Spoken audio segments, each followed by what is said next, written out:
저희를 사랑하시는 하나님 아버지, 사경의 네 번째 날을 맞을 수 있도록 도와주셔서 감사합니다.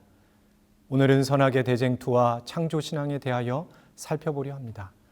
말씀을 사모하여 모인 저희 모두에게 말씀을 깨닫는 지혜와 결심하는 믿음을 허락하여 주시고 성령의 도우심이 각 처소에 함께하여 주시길 예수님의 이름으로 기도드립니다.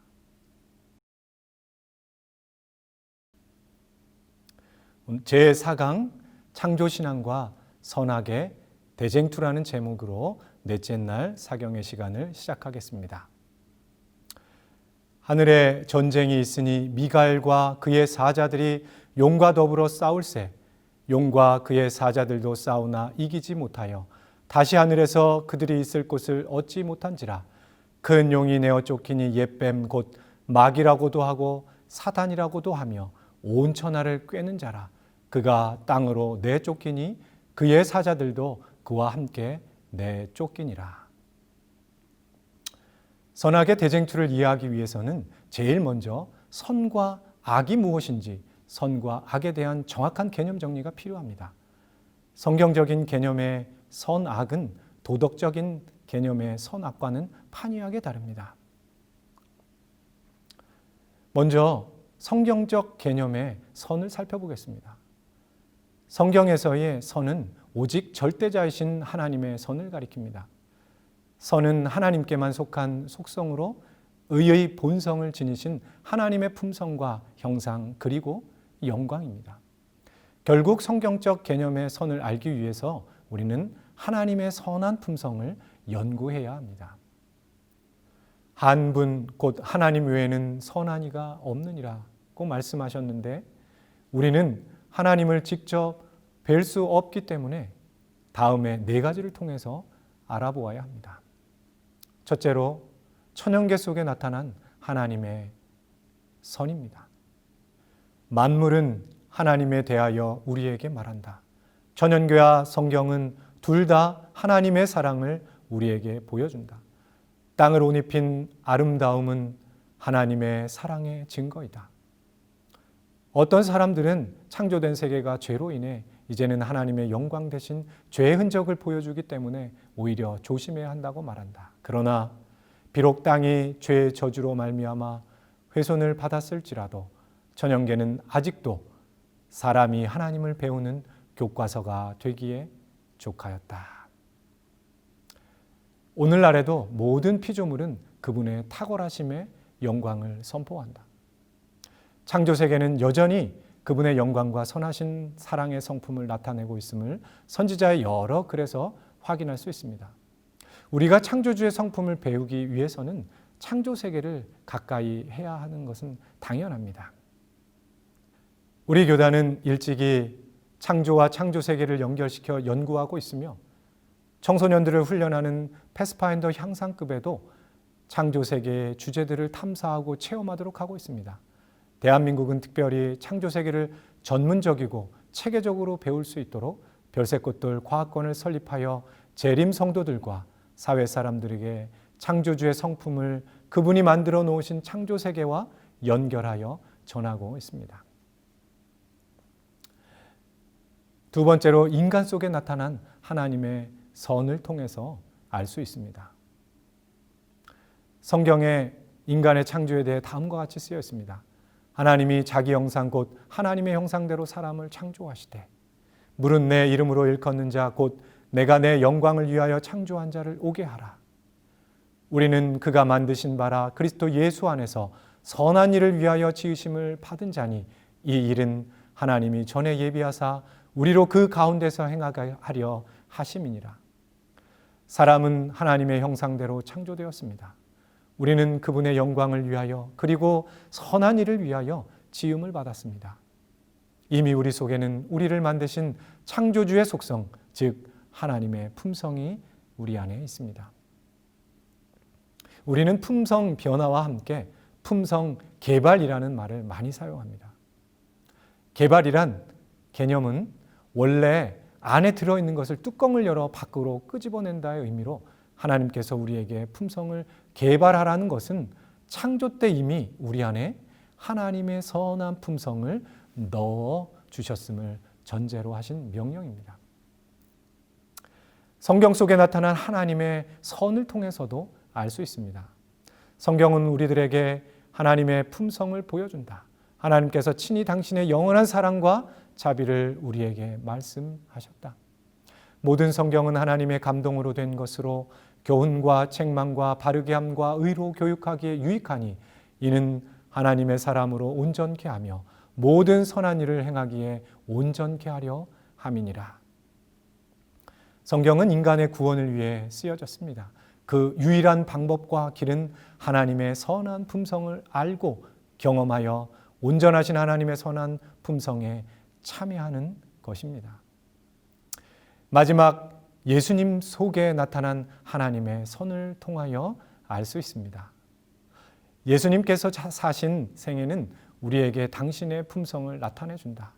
그분의 생애는 또한 하나님의 품성을 우리에게 보여준다. 본래 하나님을 본 사람이 없으되 아버지의 품속에 있는 독생하신 하나님이 나타내셨느니라. 이는 하나님의 영광의 광채시요 그 본체의 형상이시라. 하나님의 선을 가장 확실하고 완전하게 보여주는 것은 예수님을 통해 나타난 증거입니다. 우리도 예수님을 본받아 하나님의 선한 형상을 회복하여 빛을 발하라고 우리에게 명령하고 계십니다. 예수님을 통해 나타난 하나님의 영광을 바라볼 때 우리도 그의 형상으로 변화할 수 있습니다. 바라봄으로 그대는 영광으로 영광에 이르며 품성이 변화하게 될 것이다. 예수님은 이 땅에 오셔서 상대방의 행동과 관계없이 베풀어지는 하나님의 절대적인 선을 비유를 통하여 말씀하신 적이 있습니다. 또 눈은 눈으로 이는 이로 갚으라 하셨다는 것을 너희가 들었으나 나는 너희에게 이르노니 악한 자를 대적하지 말라. 누구든지 내 오른편을 찍어든 왼편도 돌려대며 또 너를 고발하여 속옷을 가지고자 하는 자에게 겉옷까지도 가지게 하며 또 누구든지 너로 억지로 오리를 가게 하거든 그 사람과 심리를 동행하고 내게 구하는 자에게 주며 내게 꾸고자 하는 자에게 거절하지 말라. 세상은 보복하지 않으면 선하다고 하지만 하나님의 선은 오른편 뺨을 치거든 왼편 뺨까지 상대에게 돌려대 주며 속옷을 빼앗는 자에게 겉옷까지도 벗어주는 것이라 말씀하셨습니다. 레미제라블이라는 영화 속 이야기입니다.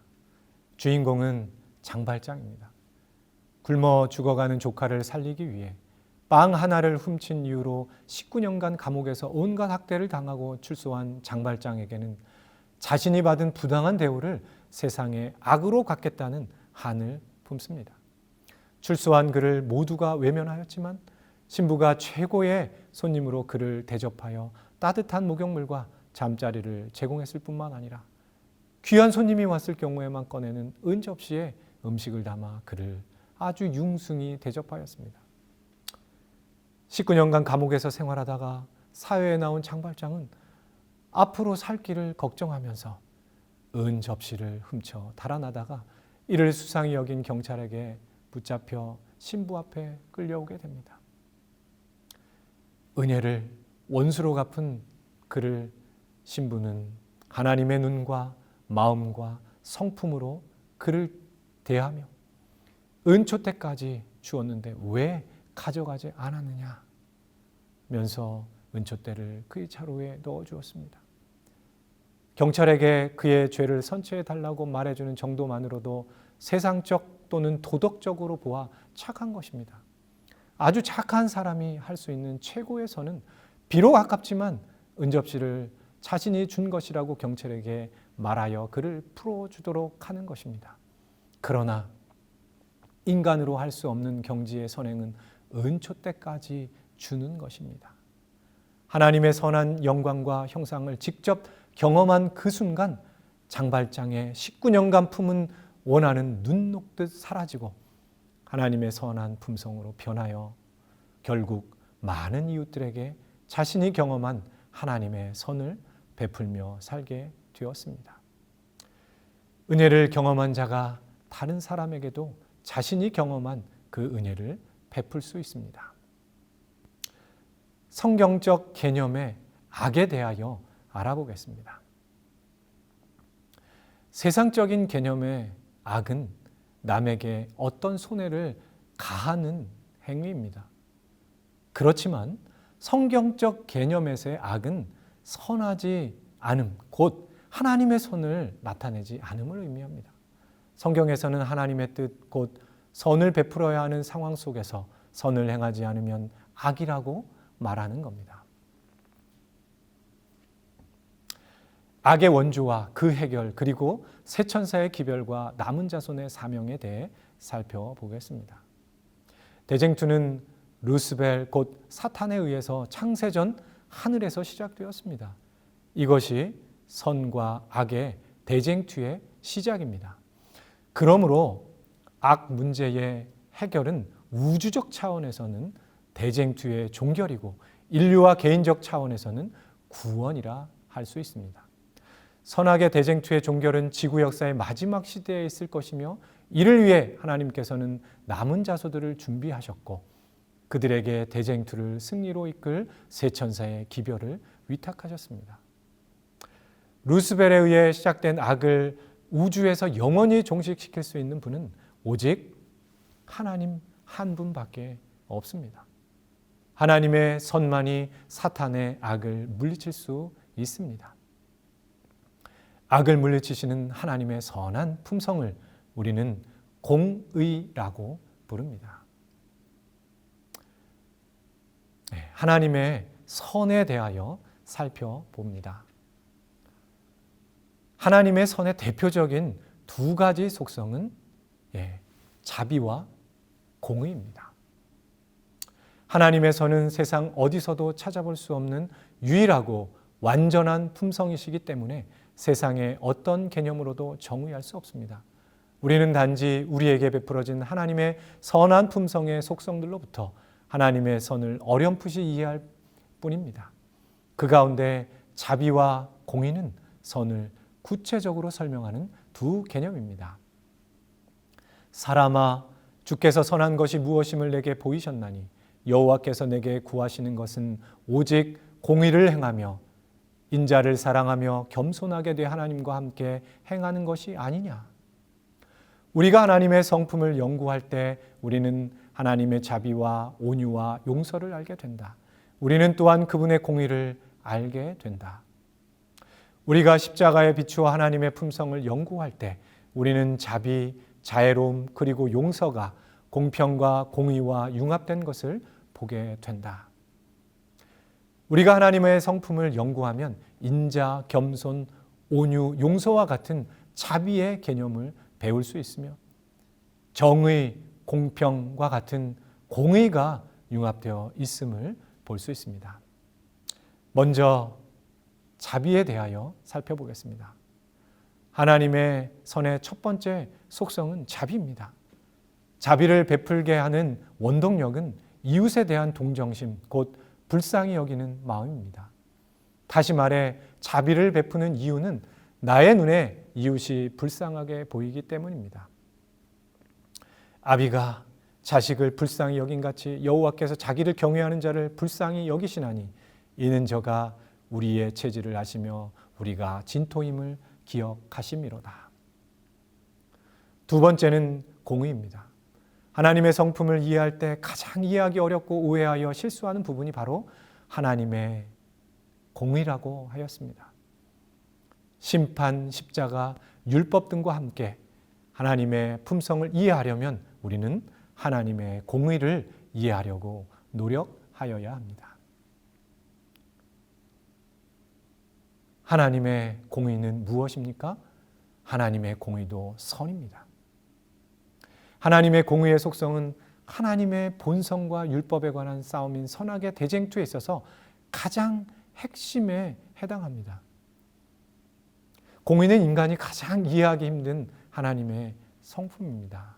우리가 선악의 대쟁투의 성격을 이해하지 못하는 가장 큰 이유가 바로 하나님의 공의를 잘 이해하지 못하는 인간의 한계 때문입니다.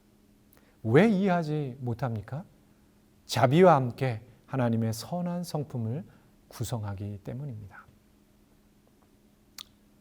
하나님의 선이라는 부모 아래 공의와 자비는 쌍둥이 자매로 나란히 서 있다. 그분의 정부의 통치에는 무한한 공의와 자비가 연합되어 있다. 구원의 문제를 이해함에 매우 중요한 실마리를 제공하는 하나님의 공의와 관련하여 우리가 자주 실수하는 두 가지 문제는 첫째로 하나님의 선을 자비의 관점에서만 바라보는 태도입니다. 둘째는 공의를 자비와 공의를 분리된 개념으로 이해하는 태도입니다.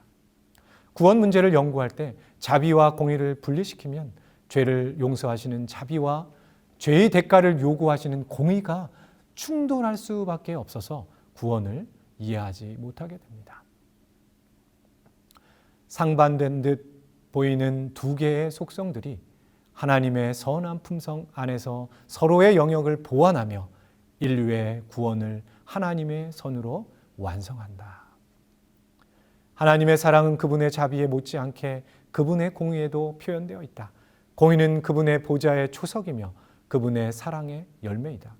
진리와 공의로부터 자비를 분리시키려는 것이 사단의 목적이다. 그리스도께서는 당신의 생애와 죽음을 통하여 하나님의 공의는 그분의 자비를 손상시키지 않을 뿐 아니라 죄는 용서받을 수 있고 하나님의 율법은 의로우며 온전히 순종할 수 있다는 사실을 입증하셨다. 그러면 사탄은 왜 또 어떻게 하나님의 공의를 공격하고 있습니까? 사탄은 하나님의 공의를 자비와 분리된 개념으로 이해하도록 사람들을 속이고 왜곡시켰습니다. 그 결과 하나님을 가혹한 하나님으로 이해하도록 유도하고 있습니다. 하나님은 공의와 지대한 위엄의 하나님이신 까닭에 사탄은 그들로 하나님을 가혹하고 용서하지 않는 분으로 생각하게 하였다. 공의를 보다 잘 이해해야 하는데 그것을 이해하기 위해서는 세 가지 통합된 관점에서 바라보아야 합니다. 하나님의 공의의 정확한 개념을 알기 위해서 성경과 예언의 신에 나타난 공의에 대한 다양한 관점에서 이해하고 통합된 관점에서 공의를 바라보아야 공의의 진정한 의미를 보다 잘 깨달을 수 있을 것입니다. 첫 번째로 선악의 제재의 관점입니다. 하나님의 공의는 악을 제재하십니다. 하나님은 공의로우신 성품을 가지고 계십니다. 심판하실 때 공의로운 그분의 속성으로 심판하실 것이기 때문에 그분을 신뢰하고 안심하면서 행복할 수 있습니다. 요즘 스포츠 경기에서 심판들의 오심이 많기 때문에 녹화된 화면으로 다시 판독하여 공정하게 판단하려고 합니다. 하물며 영원한 생명이 결정되는 심판이 베풀어지는데 그 원칙을 믿을 수 없다면 우리의 생애에 대하여 너무나 불안할 것입니다. 그러나 하나님의 심판과 판단은 항상 공의로우십니다. 하늘 성수에 거하시는 그분은 공의대로 심판하신다. 또한 공의는 악을 제재하는 칼이 된다. 하나님은 죄를 대하실 때 공의로 대하시는데 죄 지은 사람들은 두려움을 느끼고 다시 죄 짓는 것을 막아준다. 칼이나 공의의 법정은 범법자에게 공포감을 안겨주기 위하여 필요하다. 주께서는 다른 사람들이 같은 죄를 범하지 않도록 당신의 공의를 분명히 드러낼 필요가 있음을 아셨다.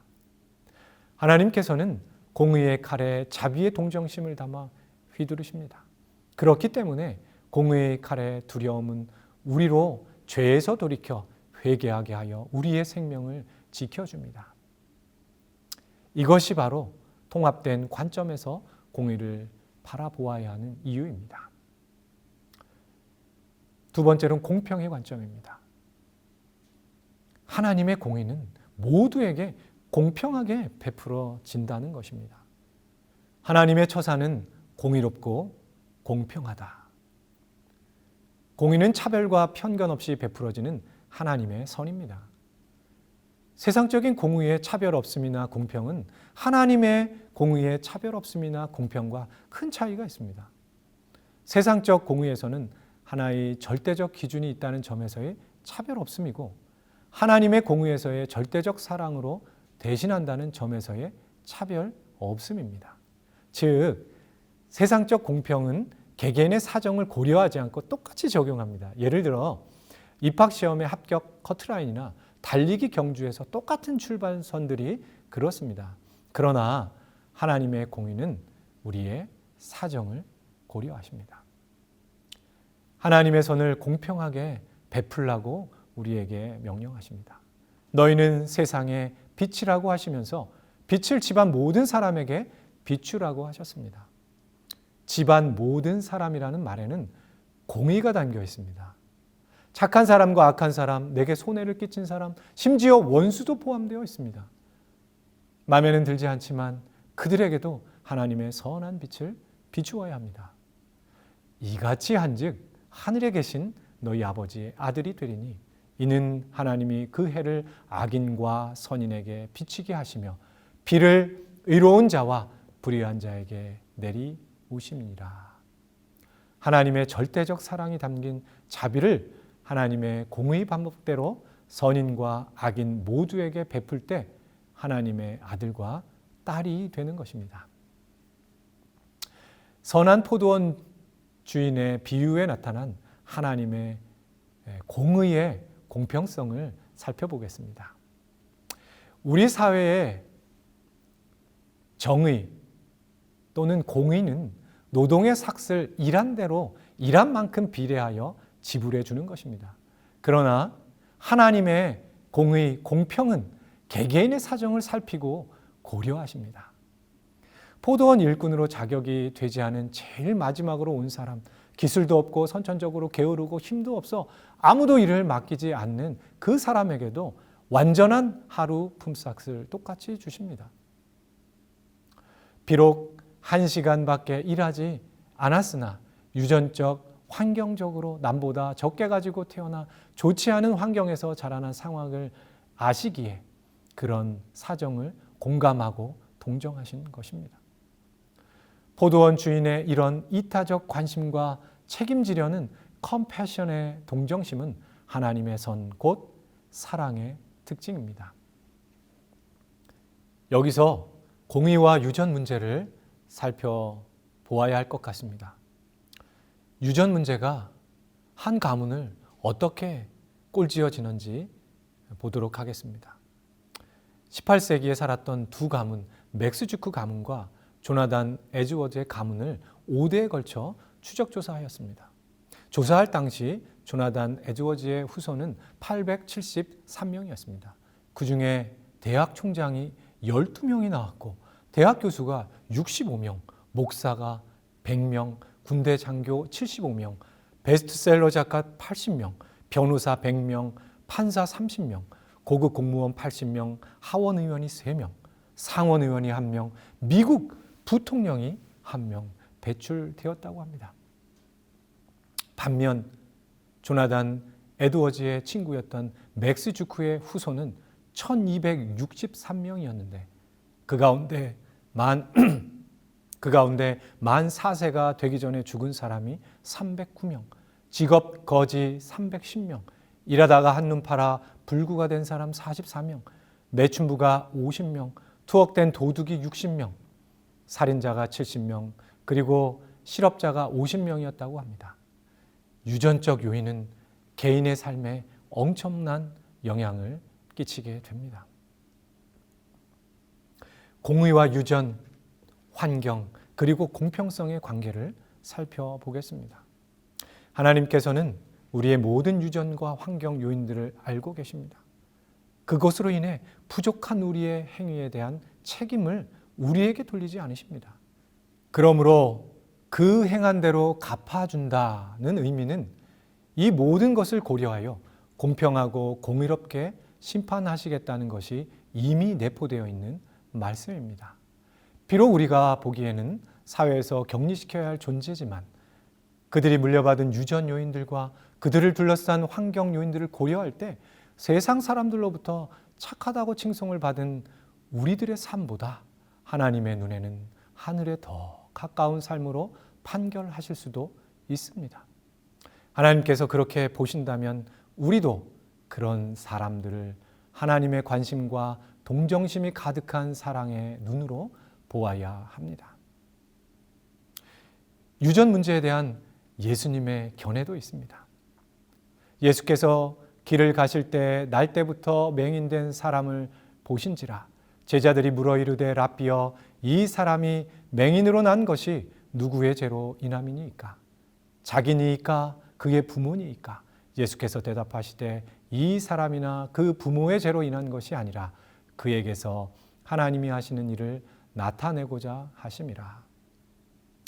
예수님께서는 태어나면서부터 소경된 이유가 부모의 죄도 본인의 죄도 아니라고 말씀하셨습니다. 누구의 책임도 아니라는 것입니다. 예수님께서는 하나님이 하시는 일을 나타내시기 위함이라고 하셨습니다. 인간들은 부족함의 책임을 본인이나 가까운 부모에게서 찾을 것이지만 하나님께서는 그들의 부족함을 하나님 자신이 책임지십니다. 왜요? 그분은 공의로우신 분이시기 때문입니다. 세 번째는 의의 관점입니다. 하나님의 공의는 의, 곧 선이라는 관점입니다. 하나님의 공의를 선으로 확신할 수 있다면 구원 문제에 있어서 오류를 피할 수 있습니다. 공의가 하나님의 선이라는 것은 하나님의 공의가 자비뿐 아니라 하나님의 선한 품성을 가리키는 사랑, 긍휼, 동정심, 진리 등과 함께 사용된다는 것을 통해 알 수 있습니다. 교회에 나타난 바 양성과 자비와 공의와 하나님의 사랑을 봄으로써 세상은 하나님의 성품의 나타나심을 보아야 할 것이다. 공의가 자비와 완전히 하나로 섞여 같이 함께 베풀어질 수 있는 신비한 비밀을 우리는 동정심에서 찾을 수 있습니다. 하나님의 선 안에서 자비와 공의는 하나로 완벽한 조화를 이룹니다. 이것을 가능케 하는 것은 우리를 향한 절대적 사랑의 속성인 책임지시는 동정심, 곧 긍휼 때문입니다. 죄인에게 자비의 용서를 베풀게 하는 동기는 오로지 그분의 동정심에서 나옵니다. 그는 두루 다니시며 선을 행하시고 사탄에게 눌린 모든 자를 고쳐주셨다. 그는 외식과 불신과 불의를 단연히 견책하셨다. 그러나 그가 그렇게 심한 견책을 하실 때마다 그의 말씀에는 눈물이 섞여 있었다. 저들은 구주이신 그를 배척하였지만 그는 저들을 불쌍하게 여기셨다. 이것이 곧 하나님의 품성이다. 결국 우리는 위의 말씀에서 자비와 공의가 어떻게 하나로 하나님의 선을 이루는지 깨달을 수 있습니다. 바로 강력한 절대적 사랑의 속성인 책임지시는 컴패션의 동정심입니다. 이런 동정심이 하나님의 선을 구성하는 두 가지 품성인 자비와 공의의 기초를 이루기 때문에 상반된 듯 보이는 두 가지 품성이 완벽한 조화를 이룰 수 있습니다. 그러므로 우리들 또한 공의를 행할 때에 예수님을 본받아 공의의 자비 곧 긍휼의 마음을 섞어서 긍휼과 공의의 결합된 감화를 끼쳐야 한다. 자비와 공의가 하나로 융합되어 베풀어진다는 의미가 무엇입니까? 자비와 공의는 동정심을 통해 사람들에게 베풀어집니다. 포도원 주인이 전문가가 아닌 이들에게 완전한 전문가의 품삯을 지불한 것은 분명 인간의 관점에서 보면 자비입니다. 그 주인은 자비를 베풀 때 동시에 각각의 사람들이 처한 유전, 환경을 충분히 고려하여 모두에게 같은 완전한 품삯을 주었습니다. 이것은 하나님의 공의입니다. 자비를 공의롭게 베푸신 것입니다. 그러면 공의에 자비를 섞어 놓으신 사건은 무엇입니까? 바로 예수님의 십자가입니다. 십자가는 인류의 죄에 대한 심판 곧 공의의 집행입니다. 하나님께서는 공의를 집행하실 때 동시에 자비를 섞으셨습니다. 그것이 바로 십자가의 희생입니다. 우리가 볼 때 십자가의 희생은 하나님의 최고의 사랑 곧 자비입니다. 인간을 향해 베풀어지는 하나님의 선은 항상 자비와 공의가 융합되어 함께 하나의 형태로 베풀어지게 됩니다. 우리가 십자가의 빛 가운데서 하나님의 품성을 연구할 때 우리는 공평과 공의가 섞인 자비와 친절과 용서를 발견한다. 그리스도께서 사람의 범죄와 형벌을 받으신 바로 그 사실은 모든 창조된 지적 존재자들에게 율법은 불변이며 하나님은 의이고 자비로우시며 자기를 부인하시는 분이시라는 것과 그분의 정부의 통치에는 무한한 공의와 자비가 연합되어 있다는 데 강력한 논증이다. 이와 같이 인류의 구속의 계획에는 공의와 자비가 결합되어 있음을 나타낸다. 하나님의 공의의 이해는 하나님의 율법의 이해입니다. 위에서 하나님의 공의는 세 가지 관점, 곧 제재, 공평, 의 통합된 관점에서 보아야 한다고 설명하였습니다. 하나님의 율법은 하나님의 품성인 선의 사본입니다. 하나님의 공의는 자비와 함께 하나님의 선한 품성이 되기도 합니다. 그러므로 하나님의 율법은 성문화한 하나님의 공의라고 할 수 있습니다. 우리는 하늘에서 시작된 선악의 대쟁투를 또 이해해야 합니다. 대쟁투 총서에 기록된 대쟁투를 살펴보도록 하겠습니다. 핵심 문제는 무엇이었습니까? 선악의 대쟁투의 핵심 문제는 대쟁투 역사를 기록한 대쟁투 총서의 처음과 끝에 잘 나타나 있습니다. 대쟁투 총서의 첫 구절입니다. 하나님은 사랑이시라. 그분의 본성과 그분의 율법은 사랑이다. 이것은 과거에도 그러하였고 미래에도 영원히 그러할 것이다. 마지막 구절입니다. 대쟁투는 끝났다. 죄와 죄인은 없어졌다. 가장 작은 세계로부터 가장 큰 세계에 이르기까지 만물은 생물계와 무생물계를 막론하고 조금도 흠이 없는 아름다움과 완전한 기쁨으로 하나님은 사랑이시라고 선포한다.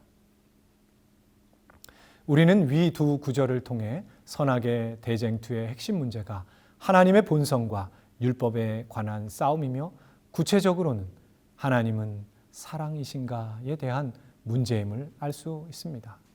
그러므로 이 문제는 대쟁투의 각 시대마다 하나님의 남은 자손들에 의해 증명되어 하나님의 본성과 율법이 사랑임이 증거되어 왔습니다. 우주에서 시작된 루스벨이 품은 생각이 죄로 성장하는 단계들을 살펴보겠습니다. 교만한 마음을 품은 루스벨은 결국 하나님의 지위에 올라가고자 갈망하게 됩니다. 그런데 처음부터 하나님의 지위를 탐낸 것은 아니었습니다. 부조와 선지자에는 루스벨이 하나님의 지위로 올라가기까지의 그가 품은 생각의 과정들을 아주 자세히 묘사하고 있습니다. 첫 번째 단계는 자기 중심적 이기심입니다. 모든 죄의 시작점이기도 합니다. 내 것은 내 것이다. 그의 모든 영광이 하나님께로부터 왔음에도 이 힘센 천사는 그것을 자기 자신의 소유인 양 생각하게 되었다. 하나님께로부터 받은 바 은혜의 축복을 자신의 것인 양 생각하는 정신이 바로 죄의 시작입니다. 이것이 이기적인 정신입니다. 죄는 내 것은 내 것이라는 이기적인 정신에서 시작되었습니다. 우리는 청지기 직분을 통하여 이기심을 극복할 수 있습니다. 우리들은 관리자 곧 청지기일 뿐입니다. 만일 우리가 우리 소유를 진정 하나님의 것으로 생각한다면 우리 마음에 죄가 시작되지 않을 것입니다. 세상의 도덕군자들은 이기심을 극복할 수 없기에 아예 소유하지 않는 무소유를 실천해야 한다고 주장합니다. 이것은 매우 소극적인 방법입니다. 청지기 직분의 정신은 확실히 우리로 이기심을 극복하도록 주어진 하나님께서 제시하신 적극적인 방법입니다. 둘째 단계는 비교와 탐심입니다. 하늘 무리들 중에 최고의 영광을 누리면서도 그는 자기의 지위에 만족하지 않고 감히 창조주만이 받으실 수 있는 존경을 탐냈다. 내 것을 내 것으로 생각하는 이기적인 정신과 마음은 곧바로 비교의 정신과 탐심으로 연결됩니다. 죄의 이기적 본성이 가지는 가장 큰 특징이 바로 비교의 정신입니다. 높아지려는 마음은 자연스레 우리로 하여금 서로 비교하게 합니다. 자신이 가진 것보다 더 많이 그리고 더 높은 것을 찾아 그것을 갖기를 탐합니다. 자신에게 베풀어진 하나님의 은혜에 만족하지 않습니다. 만족하지 못하기 때문에 그리 행복하지 않습니다. 만족하고 감사한 정신을 잃지 않는 것은 죄를 극복함에 있어서 중요합니다. 일찍이 바울도 내가 궁핍함으로 말하는 것이 아니라 어떠한 형편에든지 내가 자족하기를 배웠느니 내가 비천에 처할 줄도 알고 풍부에 처할 줄도 알아. 모든 일에 배부르며 배고픔과 풍부와 궁핍해도 일체의 비결을 배웠노라. 비교의 정신은 심지어 하나님께도 비교를 통해 감사하게 합니다. 남보다 더 많이 받아야 감사합니다. 바리새인은 서서 따로 기도하여 이르되 하나님이여 나는 다른 사람들 곧 토색, 불의, 간음을 하는 자들과 같지 아니하고 이 세리와도 같지 아니함을 감사하나이다. 비교의 정신은 불행을 가져옵니다. 인간은 본성적으로 행복을 추구합니다. 행복이란 자기 가치감에서 찾아집니다. 인간은 상대적 비교 가치를 지닌 것을 획득함으로 인해 자존감이 상승함으로 찾아오는 행복감을 맛볼 수 있습니다. 하지만 상대적 가치에서 오는 행복은 오래가지 못합니다. 보다 큰 상대적 가치 앞에서 가치 상실감을 맛보게 되어 오히려 불행을 느끼게 됩니다. 늘 수학을 70점 맞던 아들이 80점을 맞아오면 너무 좋죠. 그런데 옆집에 사는 아들 친구는 90점을 맞았다는 소식을 듣는 순간 오랜만에 외식하려던 마음이 바뀔 수 있습니다. 결국 비교의 정신은 우리들을 불행에 빠뜨립니다. 이런 것을 아시기 때문에 하나님께서는 우리로 서로 비교하지 말고 오직 절대자이신 하나님만을 바라보라고 하십니다. 우리를 우리의 가진 것과 행한 것에 따라 비교하지 않으시는 하나님께 감사하시길 바랍니다. 세 번째 단계는 최고의 자리를 갈망하는 교만입니다. 이 천사장은 무한하신 하나님께서 아들에게 부여하신 영광을 탐내고 그리스도만이 가지신 대권을 갈망하였다. 이기적인 비교의 정신은 점점 더 큰 것을 갖고 싶은 갈망을 불러일으킵니다. 루스벨의 탐욕은 결국에 감히 하나님의 권리를 갈망하기까지 자라났습니다. 명예에 대한 인간의 집착이 왜 그리 강한지 그 이유를 최초의 범죄자 루스벨을 통해 알 수 있습니다. 결국 루스벨은 하나님과 동등한 지위를 갈망하게 됩니다. 루스벨은 자기에게 부여된 높은 명예들을 하나님께서 주신 특별한 선물로 인정하지 않았으므로 창조주께 감사하는 마음이 전혀 일어나지 않았다.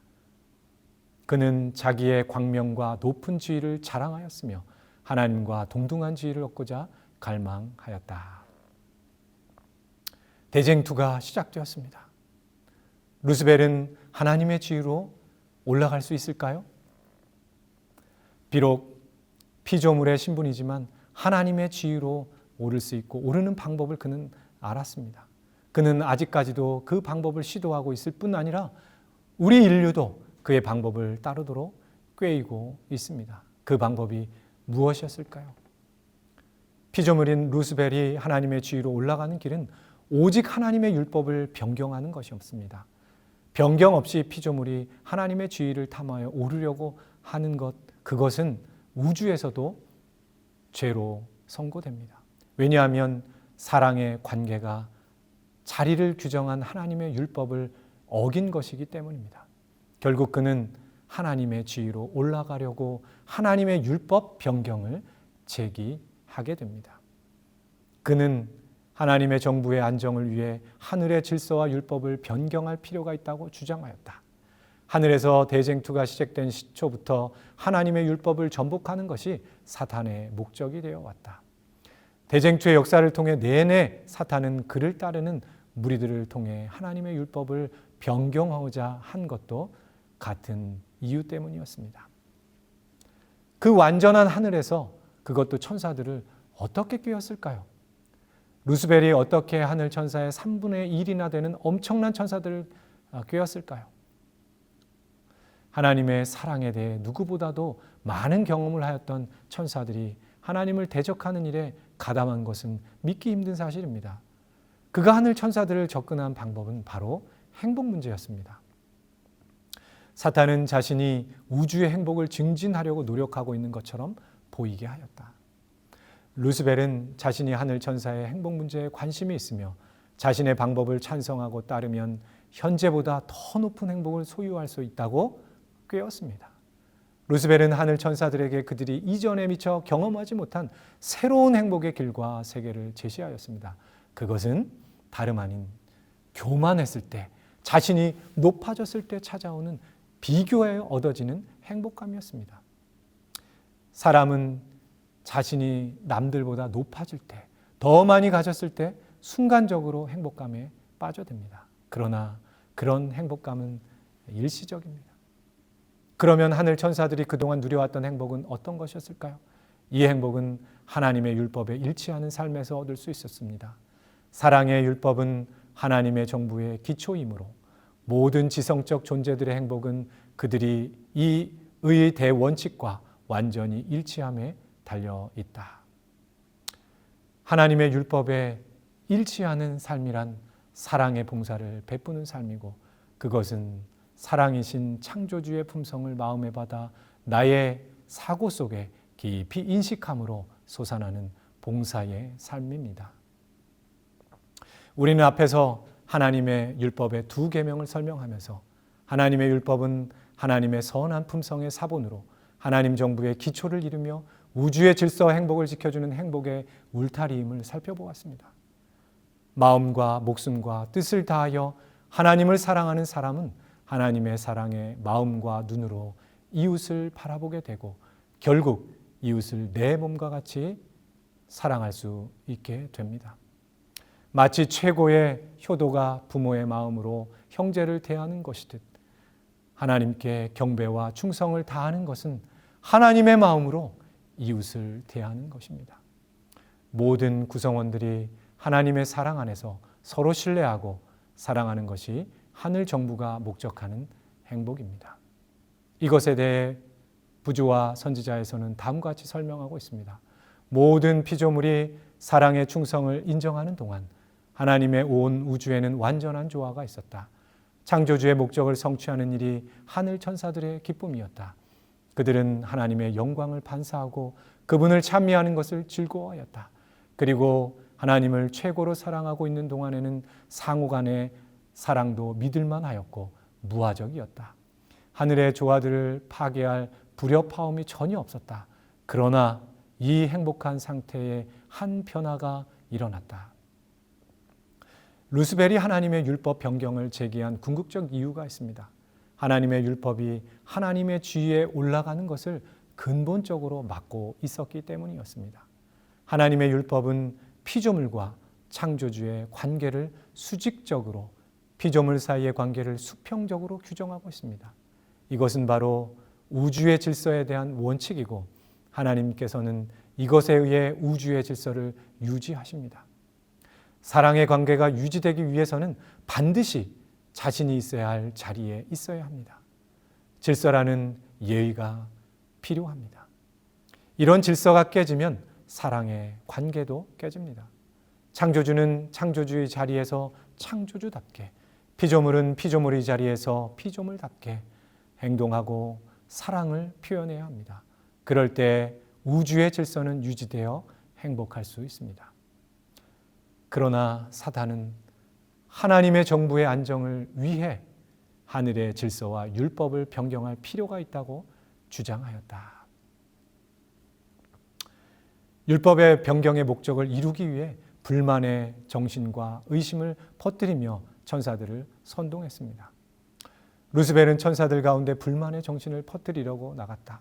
그는 모호하게 그리고 은밀히 일하였는데 한동안 그는 표면상으로는 하나님을 존경하는 것처럼 하여 그의 진정한 목적을 감추었다. 그는 하늘의 존재자들을 다스리는 율법에 관하여 의심을 심어주기 시작하였다. 루스벨은 자기의 지휘하에 있는 거룩한 존재자들이 자기를 신뢰하는 사랑스럽고 충성스러운 신임을 이용하여 그들의 마음에 자신의 불신과 불만을 매우 교묘하게 불어넣었기 때문에 이러한 그의 행위는 눈치채지지 않았다. 이와 같이 하나님의 율법에 반대하도록 선동하고 그의 휘하에 있는 천사들의 마음에 자신의 불만을 불어넣으면서 비밀리에 불화와 반역을 선동하면서도 그는 능숙한 술책으로 충성을 촉진시키며 조화와 평화를 유지하는 것이 자기의 유일한 목적인 양 보이게 하였다. 이와 같이 불붙은 불만의 정신은 무서운 일을 행하고 있었다. 루스벨은 똑같은 수법으로 우리를 유혹합니다. 그는 장래에도 같은 수법으로 활동할 것이다. 우리는 하나님을 불신하며 그분의 사랑을 의심하도록 시험을 받는다. 하나님의 율법에 대한 전쟁은 하늘에서 시작되었고 그 전쟁은 세상 종말까지 계속될 것이다. 왜 루스벨의 죄를 초기에 심판하지 않으셨을까요? 하늘 거민들과 온 세계 앞에 하나님의 정부는 공의로우며 그분의 율법은 완전하다는 것을 증명할 필요가 있었다. 사탄은 자신이 우주의 행복을 증진하려고 노력하고 있는 것처럼 보이게 하였다. 그러므로 이 횡령자의 참 성질과 그의 진정한 목적을 온 세계가 이해하지 않으면 안 된다. 그가 자신의 악한 행위로 자신의 정체를 드러내도록 시간이 주어져야 하였다. 그는 여호와의 율법을 개선하는 것이 그의 목적이라고 주장하였다. 그러므로 하나님께서는 그의 주장의 본질 곧 그가 제안했던 하나님의 율법의 변경에서 오는 결과를 나타내 보이도록 그에게 허락하셨다. 온 우주는 가면이 벗겨진 기만자의 정체를 보아야만 했다. 무궁한 세대를 통한 온 우주의 복지를 위하여 사탄이 그의 원칙들을 더욱 충분히 발전시켜서 하나님의 정부에 대한 그의 비난을 모든 피조물이 바른 시각에서 볼 수 있도록, 그리고 하나님의 공의의 자비와 그리고 그분의 율법의 불변성에 대하여 영원히 조금도 의심할 여지가 남지 않도록 해야만 했다. 그것은 하나님께서 지으신 모든 피조물들의 행복이 그분의 정부의 존재와 밀접한 관계가 있다는 것을 증거할 것이다. 이와 같이 하여 이 무서운 반역의 경험의 역사는 모든 거룩한 존재자들에게 영원한 안전장치가 되어 저들이 범죄의 본질에 관하여 속임을 당하지 않도록 하며 범죄하거나 그 죄의 형벌을 당하지 않도록 지켜줄 것이다. 결국 루스벨에 의해 시작된 대쟁투의 쟁점은 두 가지로 요약됩니다. 이 쟁점은 우주에 거하는 모든 피조물들의 행복을 위해 분명히 증명될 필요가 있는 문제입니다. 이 두 가지 쟁점은 첫째로 하나님은 사랑이신가? 둘째로 하나님의 율법 또한 사랑인가입니다. 하나님의 본성과 율법이 모두 우주 거민들을 행복하게 할 수 있는 완전한 사랑이라는 것에 대한 증명의 문제는 하나님의 자비와 공의가 하나로 조화되고 융합되어 절대적 사랑을 이룬다는 것을 증명함으로 해결됩니다. 이것은 이미 십자가의 희생으로 증명되었습니다. 사실상 대쟁투의 종말은 십자가에서 선언되었습니다. 이제 남은 것은 남은 자손에 의해 하나님의 율법이 실제로 우주 거민들을 행복하게 해준다는 것이 증명되는 것뿐입니다. 하나님의 율법 변경에 대한 최고의 걸작품인 진화신앙에 맞서 창조신앙을 가진 남은 자손들에 의해서 증명될 것입니다. 우리는 다음 5장과 6장을 통해 남은 자손에 의해 마지막 대쟁투가 어떻게 최종 종결되는지를 알아볼 것입니다. 오늘 선악의 대쟁투에 대하여 살펴볼 수 있도록 도와주셔서 감사합니다. 이 악이 얼마나 교묘한지 하늘의 천사도 유혹을 받아 타락하였습니다. 우리는 얼마나 더 쉽고 자주 유혹을 받고 주님을 슬프게 하는 일이 많습니까? 용서하여 주시고 성령께서 도와주셔서 주님의 세미한 음성에 귀 기울이게 하시고 늘 말씀을 살피게 하셔서 선과 악을 구분하는 영적인 통찰력을 허락하셔서 이 시대를 구원하는 하나님의 사랑의 복음을 올바로 또 힘있게 드러낼 수 있도록 도와주시길 예수님의 이름으로 기도드립니다.